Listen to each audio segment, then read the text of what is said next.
Hello everyone, this is Andy from the Pixel Pub. I'm here to talk about the Xbox 360 collection. Okay, this video is kind of a long time coming. Been wanting to do another collection video for a while here, but I wanted to do the 360 collection. But I was kind of in a frenzy of buying 360 games there for a few months, and I wanted to wait till that frenzy died down. And it has died down. I've bought a bunch of racing games here recently that I've been messing around with. Up until my 360 stopped opening up to let the discs in. It's a problem I've had before. I knew how to fix it. I just need a paper clip. I didn't need to look up how to do it again. But yeah, that's pray for the little 2007 little white box there that I got back in the day. But yeah, I love the 360. I have a little over 120 Xbox 360 games. I'm not sure the exact number. I have a lot of games, mostly because I worked at Target at retail during most of the 360's life cycle from 2007 to 2014. And during that time, I saw a lot of clearance games. I was buying tons of games on clearance. I bet half my collection or more. I did not pay full price for it all. And then towards the tail end of the 360, there was a lot of like Best Buy deals of just like, all these games are 10 bucks, these are 5, whatever. And I was just following Cheap Ass Gamer on Twitter and on the forums and everything, just trying to find all the deals that I could, and really expanding that collection. Had a fucking great time doing it. Yeah, 360 is one of my favorite consoles of all time. So let's get into some games. Let's start out with some Microsoft shooters. Their flagship specialty, I would say. This is their bread and butter. This is what they made their money on. The Halos, the Gears of War, stuff like that. Okay, let's start off with the Microsoft shooters. This was kind of the flagship genre for Microsoft back then. So they have a few of them. The Gears of War trilogy there. I never played Gears of War Judgment. I know that also came out on 360. I only really played the campaigns of those. Never really messed around with the multiplayer. So you got the Halo games down there, all of them except for the Halo Wars stuff. I didn't really mess around with that. The RTS games. Halo 3, I had got before I had an Xbox. Actually, I had quite a few games that I got before I got an Xbox 360. I know I was getting it, and I was building up the library to be ready, and Halo 3 was one of them. And I just remember being blown away by that first level with like the jungle and the waterfall and the trees and the sun coming through the trees. It was pretty damn cool. You got the other Halo games. Halo Reach is probably my favorite Halo game. Probably nothing. It's definitely my favorite Halo game. I actually got it the day it came out. I was pretty excited for it. I really enjoyed the story. I played through that campaign multiple times. I played the most multiplayer of Reach, and I played quite a bit of, I think it was Firefight. That's what they called their Horde mode at the time. And yeah, my favorite Halo game. All right, next we got kind of a mishmash of shooters for the console. Kind of some hidden gems in there. Vanquish definitely being one of them. One of my favorite games. I believe it did get a remaster recently on like PS4 and the Switch. But what a badass game! Rocking around on your knees and shoot shit. And you're dude who smokes in a robot suit. It's pretty awesome. Splinter Cell Conviction, the only Splinter Cell game I've ever played to completion, and really at all. Like, I've never really touched the games before. I happened to get that one for like 10 bucks or so. This is a story for a lot of these games. Same thing with like the Darkness down there. You can say I paid $5 for it. Darkness 2 I got for like $10 at Best Buy. Dark Void I got on clearance at Target. Same thing with Fear 2. Like, I barely paid full price for any of these games. I really had a good time with Dark Void and the Darkness 2. Both great games. I didn't really like the Darkness 1 as much as Darkness 2. I think that's not a popular opinion among Darkness fans, but hey, it is what it is. Fear 2 was really good. I heard Fear 3 wasn't as good, so I didn't really mess around with it, but man, Fear 2 was great. Okay, now we got some Assassin's Creed games here. This is when the series first started. See, I got the first one there. It was also one of those games that I had before I had my 360 back in 2007. I'd seen it. It was a great graphical showpiece for the system at the time, and I played it, and I did not really like it that much at all. I kind of put it down, didn't ever beat it. And when Assassin's Creed 2 was coming out, I was like, man, that looks cool, but you know, I didn't like the first one, so I think I'll pass on that one. And it wasn't until the reviews started hitting and coverage was happening amongst the game press, and I saw it playing for the first time, and I was like, oh my god, I need to play that then. And I went back and replayed, or not replayed, but I picked up where my Assassin's Creed save was and played it. And then I was ready for Assassin's Creed 2 when it came out. It is still my favorite Assassin's Creed, probably. It's up there with Black Flag and Syndicate, and the newer ones are pretty good too, the more RPG-focused ones. Brotherhood was up there too, but I like 2 more. I think I like the multiple cities you can visit, like Venice and stuff like that. And Brotherhood's just in Rome. Revelations was forgettable, and Assassin's Creed 3 was, I think it was just kind of flat out bad. I didn't really like it. I was pretty pumped for a Assassin's Creed in the Revolutionary War. I thought that was a very cool concept. It just didn't really nail the landing. All right, here we go. Some fighting games. All 2 of them that I have on the 360. Soul Calibur there. I was a big Soul Calibur fan from the Dreamcast days. I played the snot out of that game with friends, and I really liked Soul Calibur 3 on the PlayStation 2. Also played the snot out of that, so I had to get 4. This whole Star Wars crossover thing was bizarre, but I did plop down the $5 of DLC to play as Darth Vader, because if you don't remember back then, they had Yoda in the Xbox version and Darth Vader in the PS3 version. So, and then of course they put out the download, so you can download each one for each console, so you didn't have to miss out. But yeah, it wasn't as good. That's the last Soul Calibur game I really played. I think I have 5 digitally on the PS3. I messed around with a little bit. Dead or Alive 4 I just picked up recently, past couple months, when I was in my Xbox 360 buy more games mood. Not in the best shape. It's got those spots on it there at the top I can't get off to save my life. It's kind of a bummer, but man, that game holds up. I love Dead or Alive 2 on the Dreamcast. Skipped Dead or Alive 3, and I skipped that Dead or Alive completely. I just played 2 on the Dreamcast, and I just bought 4 and messed around with it, and it holds up. Like, graphically, it still is amazing. Bright, colorful stages, colorful characters, just great design on all of them. The design holds up. Like, they're not too realistic, so it doesn't look outdated. But yeah, so fighting games. All right, next. So one of my favorite genres of all time, the JRPG. There's still some few on the 360. That wasn't a good era for JRPGs. A lot of Japanese game development in general, except for Nintendo, just during that whole period was kind of like, what are y'all doing? But then, like, they fucking came back with a vengeance on the PS4 and stuff like that. So yeah, JRPGs.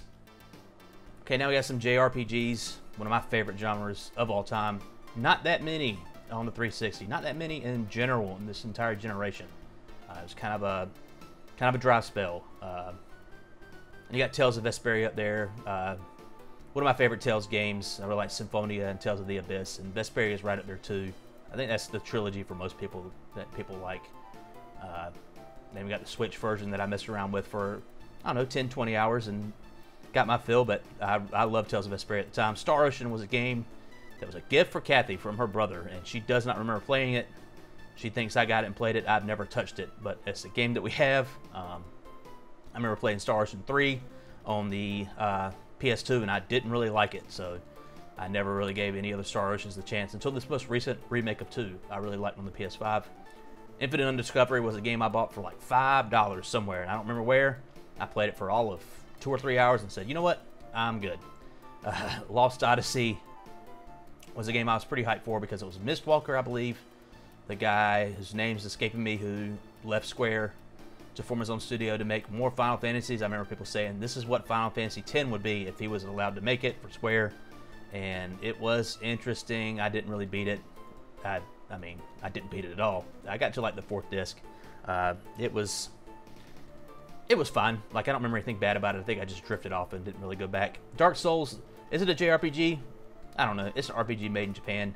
But I remember buying it, getting to a big butterfly thing, and it kicking my ass. And you said, you know what? I don't think this is for me. And it wasn't until watching Vinny play it on Giant Bomb, play it to completion, that I went back and messed around with it, and that's when I played it to completion. I really loved it, and I've been a From Software fan to this day, playing all those games. Okay, I got the Mass Effect games, one of my favorite trilogies in games ever. Mass Effect was also one of those games that I had before I had a 360. I literally had like 7 or 8 games ready to go, and that was one of them. I had heard about the BioWare RPGs on the original Xbox, you know, the Star Wars games, Jade Empire, stuff like that, that were really good, and I didn't have an original Xbox, so I missed out. And I'm reading about this, and I was like, I'm not missing out on Mass Effect. So I got it, played it so much that when Mass Effect 2 came out, and I got the collector's edition at the Target I worked at the time. I think we got like 2 in, and I got one of them. Just freaking amazing. I think I was my #1 game on the Xbox 360 when I did my top 10 video was Mass Effect 2. And Mass Effect 3 was kind of a bummer, but it was always going to be a bummer, I think, just because of the way the storytelling worked with this game. I heard it described as a diamond. So you got the start in Mass Effect 1 where you start at the diamond, and then Mass Effect 2 is the middle of the diamond where you have all the different possibilities and different story branches and stuff like that. And the diamond has to come back together at Mass Effect 3, and it has to come back to a single point that everyone's going to see, and not everyone's going to be happy with what happens, which is, you know, it is what it is. I wasn't as bummed out by the ending as most people. I was just kind of like bummed out by kind of the whole experience. But yeah, there's some Mass Effect games. All right, next we got a couple of miscellaneous shooters, just first-person gun. It goes in this category. There's a lot of them on 360. A lot of them are very good. The BioShocks of the world, stuff like that. Check it out. Okay, we got some miscellaneous shooters here. Borderlands. I was not a day one Borderlands person. I was like a year later Borderlands person when DLC first started coming out. I said, let me check this out. Got it on the cheap and played it and loved the first Borderlands. I bought all the DLC, even that nasty Mad Moxie's Underdome Riot. That DLC sucks. I was not a fan, but everything else was really good. I was day one for Borderlands 2. Not as good. I think it's my least favorite Borderlands, even lesser than 3. And even Tiny Tina's Wonderlands. I think that was actually better than 3 as well. But yeah, Bulletstorm. Bulletstorm was a fun little game I got on clearance at Target, with a weird electric whip that you can throw people around and kick people in the spikes and shoot people for points. And it's got that weird dialogue that I don't think holds up that well. It's just, I don't think it held up then. It was, everyone was calling out for being stupid, but it was a fun game to play. And then Left 4 Dead was also another game I got at clearance at Target for like $5, and I messed around with it a little bit, but not for me. Just not for me. I wasn't really a big fan of it, so I didn't really mess around with the other Left 4 Deads after that. We got some more miscellaneous shooters here. Kathy took these pictures. I don't know why she took a picture of 4 in one picture and then 10 in the other, but it is what it is. We got BioShock, the BioShock games 1, 2, and Infinite. I really enjoy. The first BioShock was another one of those games I had before I had my Xbox 360, so I was amply hyped to play it. It's a beautiful game at the time. Great story. Just a fun little thing. Singularity, very similar to BioShock. If you're interested in BioShock and you haven't played Singularity, check it out. It's got a fun kind of Soviet Union, Russia time story. It's really cool. The Dead Space games, I really like 1, 2 I like better. I never really messed around with 3, but I got them, you know, clearance at Target. Same thing with Syndicate. Syndicate's great, underrated, just like Singularity. Check it out. It's a fun little shooter, like 5 hours long. Be blasting through this cyberpunk universe, shooting people in the head, making them shoot themselves. All this stuff is great, great time. Dishonored and Deus Ex, very similar games. Immersive games, immersive sims, I think is what they call them, where you're presented with a level, and you, depending on how you spec your character, you can get through it however you want, like sneaking around, shoot guns blazing, whatever. I really like the first Dishonored, didn't really like the second one. And I really like Deus Ex Human Revolution, but I never played the second one. I need to mess around with it. It's always been in the back of my mind, like I need to play that second Deus Ex. But yeah, and Condemned 2. Condemned 2 is great. If you haven't played Condemned 2, you need to play it. You freaking fight a bear, a rabid bear in a house, and it's amazing, and it's trying to eat you, and you beat up bums with pipes, and it's a wild ride. Okay, next, another one of my favorite genres, open world games. This is when I fell in love with stuff like Oblivion and Skyrim and all of that beautiful nonsense. I eat that shit up. Check it out. Yeah, next we got open world games, another one of my favorite genres at the time, still one of my favorites. You got the classics that everyone knows about, Grand Theft Auto games, the Saints Row games, Red Dead Redemption, the Skyrim, Oblivion, the Elder Scrolls games, stuff like that, Far Cry 3.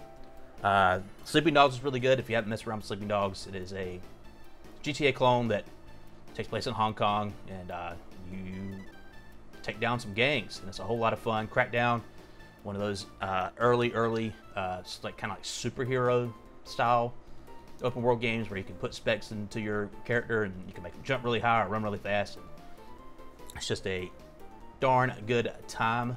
Saboteur is one of those games I got on clearance at Target, and I didn't know what to expect, but I thought it was really cool. Having like a Paris open world during World War II was a really cool setting. Just a cool thing. Red Faction Guerrilla. I know it got the recent remastered or remastered edition. I haven't played that, but I've played the first one, the original, and it was amazing. I need to go back. I need to pick up that remastered edition and mess around with it. Okay, next we got some random games that just didn't fit into the categories that I had laid out beforehand. So this is just the random stuff. There's platformers and stuff like that. Okay, now we got some random games that don't really fit into any other category that I had spec'd out in my head here.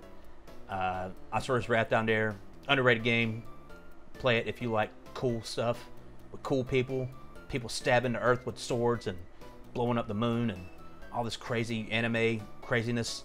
SSX, the last SSX game, I think, unless there's like a mobile version or something I don't know about, but that was an interesting game because, to my knowledge, there was no multiplayer, no online, no local, no nothing, but there was leaderboards, and I remember trading back and forth with Kathy's family over leaderboard times and scores and stuff like that. Every single day I'd come home and log on and see who had beat my times and scores and had to beat them back. I was obsessed with that game.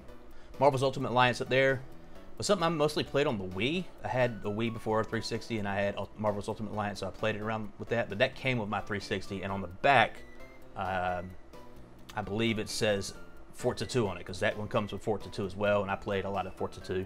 Batman Arkham City, it's my least favorite Arkham game that I have played. I haven't played all of them. I only played the first Arkham City and Arkham Knight, but that one, I just remember being very frustrated towards the end. I just wanted it to be over with. I was so ready for it to be done. Tropico 4 was an interesting city builder, but don't play it on 360 whatever you do, because my city got too big and the game was like, nah, we ain't loading this no more. Sorry, dog, you're done.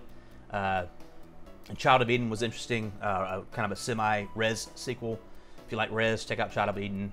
It was an interesting little ride. I only played through it once, and it's like all of 2 hours or something like that. But I mean, if you have some drugs, I guess, it might be worth playing multiple times. Banjo-Kazooie Nuts and Bolts. I know a lot of people were disappointed with that game, probably still hate it to this day because it was not Banjo-Kazooie 3, a big open world platformer collectathon, but I think it's something better where you can build your different vehicles and do different challenges with them. It's just a darn good time. I love Banjo-Kazooie Nuts and Bolts. And next up, we got some Western RPGs, like Diablos and Fallouts of the world.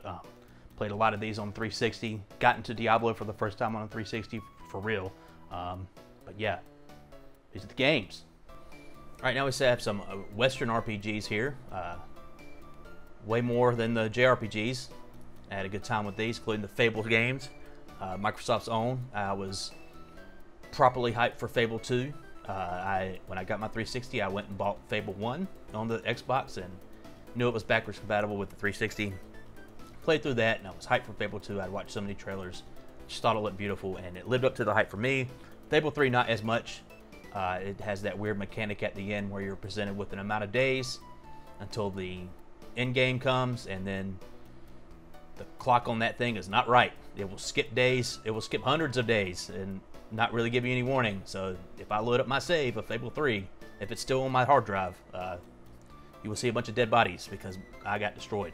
Diablo 3 was my first real deep dive into the Diablo series. I had Diablo 2 on the PC, but I just had the hardest time getting it to run on any PCs for different reasons. I had multiple different shitty laptops that I just couldn't get it to work on. It was a bummer, but Diablo 3 was the first one I was like, okay, it's on console, I can play it. No PC problems. And it was a great time. Me and Kathy played a lot of it. We actually own it on multiple consoles now because she got obsessed with it, with playing with the family. Played it on the Switch, played it on PS4. Now we have Diablo 4 on PS5. She's playing that off and on. It's a great time. The Two World games, garbage. I've only played Two Worlds 2, which you can see I paid $9.99 for, which is too much for that game. I only recently picked up Two Worlds, the first one, because it was only $5, and hey, why not complete the series, you know? Fallout New Vegas is my favorite Fallout game. I played it through Fallout 3 on the PS3, and I wasn't really super into it. I like Bethesda games a lot, but that, for some reason, the setting wasn't really for me, and then I heard New Vegas was really good, despite it being really buggy on the 360. And it is really buggy, but I played it and I loved it because I went to the last boss and told him to stop doing what he was doing. I gave him a talking to, and he stopped. I didn't have to fight nobody. It was great. The Witcher 2 was my first Witcher game. I had the first one on PC on Steam that I haven't messed around with it, but that game's quite a feat because it was a big graphical showcase on the PC at the time, and for them to be able to even get it to run on the 360 was pretty cool. Darksiders, Ocarina of Time clone that was needed. No one else was doing any of those types of games except for Nintendo, and they made it and they knocked it out of the park enough to keep it as a franchise. With Darksiders 2, which was less good, still kind of Zelda-like, but they had introduced more loot stuff, kind of Diablo-like, but it just didn't scratch the same itch as Darksiders 1 for me. Kingdoms of Amalur, man, what a bummer that whole thing is. I really liked that game, and then 38 Studios fucking flushed it down the drain, and that whole franchise is gone now. I know they did the remaster thing, which I have on PS4. Still really love it, but yeah, what wasted potential. And Two Human's funny. If you ever played Two Human, what a weird game. It's a loot game like Diablo, except the controls are weird. You attack with the right thumbstick. It's a bizarre game. Okay, we got some more bread and butter for the system itself and the generation at the time. Some multiplayer shooters. The Call of Duty games. I first got in with Call of Duty 4, Modern Warfare. Something I played just the campaign of and really enjoyed, and then I had some friends at work that played it, and I was pretty embarrassed to play. I'm not very good at these shooters. Definitely wasn't back then. I was still getting used to playing first-person shooters with the dual sticks and learning to move and look and all that stuff. And they invited me to play. I messed around with it a little bit, played with it a few times, but I just mostly kept to myself and tried not to die too much. And I didn't really play that much with them, and it was for the best, I think, because I would have just dragged everybody down. Modern Warfare 2, that's the most multiplayer I played, I think, of these games. I didn't really play with anybody I knew. I just messed around by myself, went with randos, and had a good time. I mean, it's one of the greatest multiplayer shooters of all time, right? People love it. Black Ops 2 I played a lot of. Black Ops 1 I played a lot of as well. I just really like the gadgets and stuff that they did with the Treyarch versions, and like the RC card one, and it's just a weird story of 2. Like, both of them have weird stories. It's a good time. The Battlefield games, I didn't really play any multiplayer. Battlefield 3, I mostly was just there for the single player and see how it looked. Battlefield Bad Company 2, I did play a lot of the multiplayer just because I had nothing else to play at the time. And I was really, really bad at it. I just remember getting shot from halfway across the field and not knowing what was going on. All right, next we got the one I've been on the kick on the most here lately, and that is racing games. I've been just wanting to buy all the racing games that I could, and I think I got just about all the good ones that I could get on the 360. All right, next we got some racing games, which I basically doubled my racing game collection the past couple months because I've been on a racing game kick. The Forza games, the Microsoft games for the 360, I got on board with Forza 3. I played a little bit of Forza 2 in preparation of Forza 3. But Forza 3 was not, when I got in, I thought the game looked absolutely gorgeous. And the trailers and stuff that they showed, and I had to see it in person, and I freaking loved it. I remember downloading a bunch of skins and stuff that the community had made. I had a black Corvette with the picture of the Undertaker on the hood, and I thought that was badass. Forza 4 I didn't like as much, but it was probably like too much too soon. Played it right after playing 3, and it was just, this is more the same. Stuff like Need for Speed Most Wanted.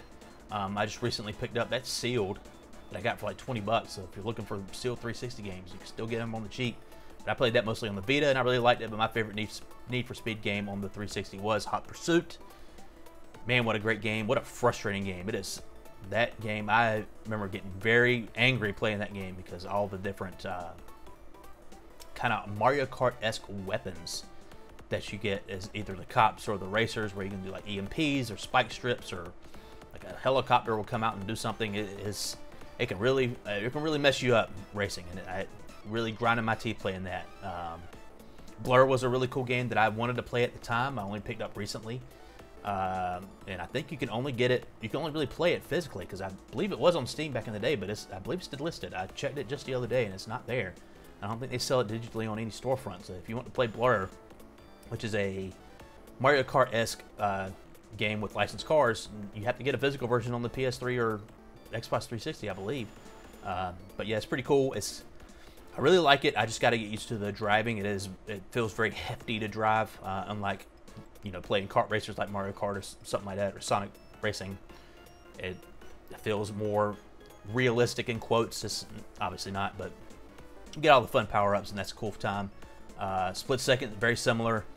but the power-ups are more geared to the track itself. Like you build up a power meter or whatever, and you can use it to, like, you know, blow up this wall beside your opponent, and it'll take them out, and you can build it up until eventually you can let loose something that will change the entire track, and it's really cool.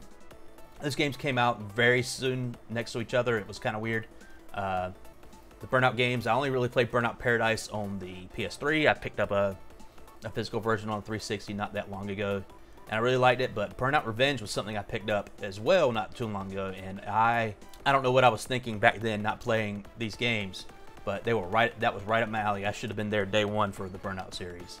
It was just a damn good time, and just blistering pace, chaos everywhere. What a fun game.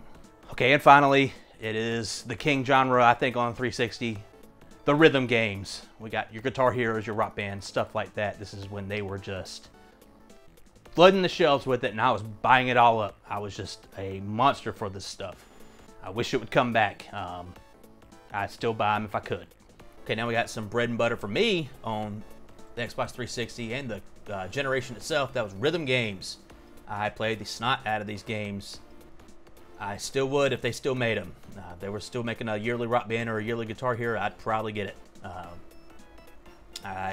Rock Band 1, the whole setup with the drums and guitar was one of those games that I had before I had a 360. I was ready to go. And man, what a great party game. I remember playing it with my family around Christmas time, and just everyone having a good time. And Rock Band 2 and Rock Band 3, just so kind of revolutionary at the time with the DLC that carried over and the stuff that the thing you could buy that transfer your whole track list over from Rock Band 1 to 2 and 2 to 3, so you didn't have to break out your old discs. You could just put in Rock Band 3 and play your old songs as long as they were still licensed. It was just a handful that didn't go over, but it was such a cool thing. The Guitar Hero games, I like them less so in this generation. I really like Guitar Hero 5. You see I got a Guitar Hero Van Halen there and a cardboard slip. That's because Guitar Hero 5, if you bought that within like the month that came out or whatever, and you had to go to this website and put in your receipt somehow. I can't remember how I did it, but if you did it, they would send you Guitar Hero Van Halen for free in that little slip case. I thought I was going to get an actual case, not that. But I got it for free, and I messed around with it like twice. And Beatles Rock Band was a big deal for me because I wasn't really into the Beatles until that came out in 2009. That was during the big Beatles push where they put out all the albums back out again in mono and stereo, and the Beatles were on iTunes, and Beatles Rock Band came out. And I bought it because I was buying every rhythm game I could, and I loved the music. It was such a great time, and I loved all the different backgrounds that they had, like when the Beatles got into more of their little spacey, drugged out stuff, and the backgrounds reflected that. It's pretty cool.